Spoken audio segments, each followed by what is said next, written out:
আলহামদুলিল্লাহ আমার অনেক ভালো লাগছে যে আমাদের রকি ভাই এত সুন্দর একটা অনুষ্ঠান করেছে, অনুষ্ঠানের আয়োজন করেছে, তাকে অনেক অনেক ধন্যবাদ।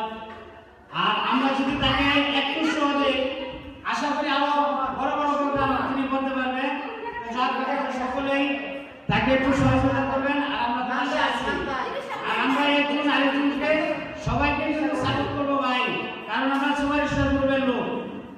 ওকে, ধন্যবাদ আপনাদেরকে সকলকে।